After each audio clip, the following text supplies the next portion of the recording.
إن الحمد لله نحمده ونستعينه ونستغفره ونعوذ بالله من شرور أنفسنا ومن سيئات أعمالنا من يهده الله فلا مضل له ومن يضلل فلا هادي له وأشهد أن لا إله إلا الله وحده لا شريك له وأشهد أن محمدا عبده ورسوله أما بعد فإن خير الحديث كتاب الله وخير الهدي هدي محمد صلى الله عليه وسلم وشر الأمور محدثاتها وكل محدثة بدعة وكل بدعة ضلالة وكل ضلالة في النار. أعوذ بالله من الشيطان الرجيم. بسم الله الرحمن الرحيم. يا أيها الذين آمنوا اتقوا الله حق تقاته ولا تموتن إلا وأنتم مسلمون. يا أيها الناس اتقوا ربكم الذي خلقكم من نفس واحدة وخلق منها زوجها وبث منهما رجالا كثيرا ونساء واتقوا الله الذي تساءلون به والأرحام إن الله كان عليكم رقيبا. يا أيها الذين آمنوا اتقوا الله وقولوا قولا سديدا يصلح لكم أعمالكم ويغفر لكم ذنوبكم ومن يطع الله ورسوله فقد فاز فوزا عظيما. أعوذ بالله من الشيطان الرجيم. يا أيها الذين آمنوا قوا أنفسكم وأهليكم نارا وقودها الناس والحجارة عليها ملائكة غلاظ شداد لا يعصون الله ما أمرهم ويفعلون ما يؤمرون. وقال النبي صلى الله عليه وسلم ما من عبد يسترعيه الله رعية يموت يوم يموت وهو غاش لرعيته إلا حرم الله عليه الجنة. رواه مسلم. ہر قسم کی دوستانہ بڑائی اور بزرگی ساری تعریفیں اللہ تبارک و تعالیٰ کے لیے ہیں جو ساری کائنات کا خالق مالک رازق مشفق مربی پالنہار ہے. درود و سلام و انبیاء کرام پر بالخصوص آخری نبی محمد رسول اللہ صلی اللہ علیہ وسلم پر جنہوں نے بہت ساری مصیبتیں اور پریشانیوں کو جھیل کر کے دین اسلام ہم تک پہنچایا. محترم حضرات، دنیا کی بڑی نعمتوں میں سے ایک بہت بڑی نعمت یہ اولاد کی نعمت بھی ہے. اولاد کی نعمت انسان کے لیے بڑی نعمتوں میں سے ایک بہت بڑی نعمت ہے. اسی لیے ہر والدین اپنے اولاد کے اوپر ذمہ دار اور اولاد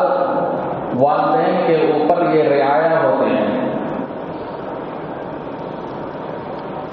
جس طریقے سے دنیا کی چیزوں کو اکٹھا کرنا، رہنے سہنے کھانے پینے کی چیزوں کو مہیا کرنا یہ والدین کے اوپر ذمہ داری بنتی ہے، اسی طریقے سے یہ اسلامی تربیت کرنا، عقیدے کو درست کرانا اور اسلام کے مطابق انہیں تربیت کرنا یہ والدین کے اوپر یہ ذمہ داری بنتی ہے کہ اپنی اولاد کو اچھے طریقے سے یہ تربیت کرے. قرآن حکیم اٹھا کر کے دیکھیں گے تو اللہ رب العالمین نے اہل ایمان والوں کو اسی بات کا حکم دیا ہے کہ وہ اپنی اولاد کو اچھے طریقے سے تربیت کریں. اللہ رب العالمین ارشاد فرماتا ہے یا ایھا الذین آمنوا قوا انفسکم واہلیکم نارا وقودها الناس والحجارة عليها ملائكة غلاظ شداد لا يعصون الله ما أمرهم ويفعلون ما کہ اللہ رب العالمین کہتا ہے کہ اے اہل ایمان والو، تم اپنے آپ کو اور اپنے اہل و عیال کو جہنم کے عذاب سے بچا لو، یعنی خود جہنم کے عذاب سے بچنے کی کوشش کرو اور اپنی اولاد کو اس طریقے سے تربیت کرو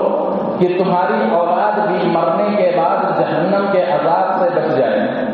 یا ایھا الذین آمنوا قوا انفسکم واہلیکم نارا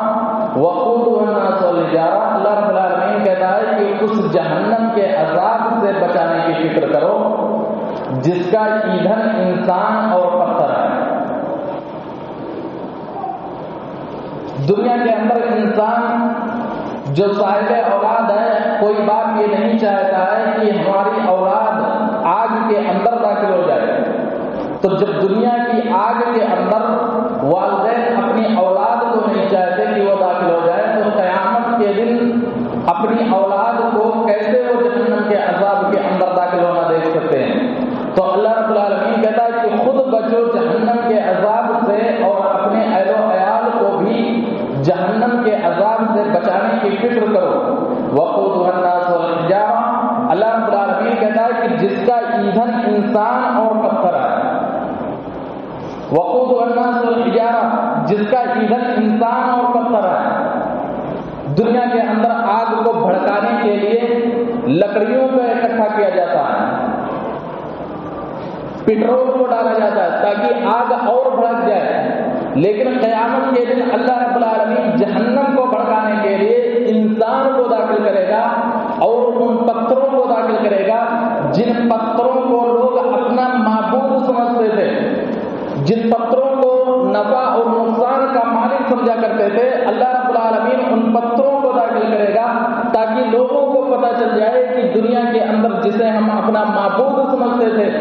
وہ لوگ بھی آج جہنم کے عذاب سے نہیں بچ پائے، تو ہم کیسے جہنم کے عذاب سے بچ پائیں گے؟ تو وقودها الناس والحجارہ، اللہ رب العالمین کہتا ہے کہ اس جہنم کے عذاب سے بچنے کی فکر کرو جس کا ایندھن انسان اور پتھر ہے۔ اور دوسری تفسیر یہ ہے کہ اللہ رب العالمین جو پتھروں کو جہنم کے اندر داخل کرے گا اس سے جو بدبو نکلے گی وہ اتنی خطرناک ہوگی کہ جہنمیوں کے ناک میں جب وہ بدبو جائے گی تو جہنمیوں کو بہت زیادہ تکلیف ہوگی۔ تو اللہ رب العالمین کہتا ہے یا ایھا الذین آمنوا قوا انفسکم واہلیکم نارا وقودها الناس والحجارہ، کہ اے اہل ایمان والو، تم اپنے آپ کو اور اپنے اہل و عیال کو جہنم کے عذاب سے بچا لو جس کا ایندھن انسان اور پتھر ہے۔ وقودها الناس والحجارہ علیہا ملائکۃ غلاظ شداد لا یعصون اللہ ما امرهم ویفعلون ما یؤمرون۔ اللہ رب العالمین کہتا ہے کہ جس پر تندخو اور سخت مزاج فرشتے مقرر ہے، ایسے فرشتے مقرر ہیں جن کے اندر کوئی نرمی نہیں ہے، کوئی رحم دلی نہیں ہے۔ جہنمی چاہے جتنا روئیں، چاہے جتنا تڑپیں، چاہے جتنا آنسو بہائیں، ان فرشتوں کے اوپر کوئی رحم دلی نہیں ہے، وہ رحم دل نہیں ہے۔ علیہ ملائکۃ غلاظ شداد لا یعصون اللہ ما امرهم ویفعلون ما یؤمرون، اور نہ اللہ رب العالمین کے حکم کی یہ نافرمانی کرنے والے ہیں اور اللہ رب العالمین جو انہیں حکم دیتا ہے وہ اس کو بجا لاتے ہیں۔ اس آیت کریمہ کے اندر اللہ رب العالمین نے ساری کائنات کے لوگوں کو جو اللہ اس کے رسول پر ایمان لائے، جن کے پاس اولاد جیسی نعمت موجود ہے، اللہ رب العالمین نے اہل ایمان والوں کو مخاطب کر کے کہا کہ اے مومنوں، تم اپنے آپ کو اور اپنے اہل و عیال کو جہنم کے عذاب سے بچا لو جس کا ایندھن انسان اور پتھر ہے۔ یعنی تم دنیا کے اندر اپنی اولاد کو اس طریقے سے تربیت کرو، ایسی نصیحت کرو، ایسی تعلیمات دو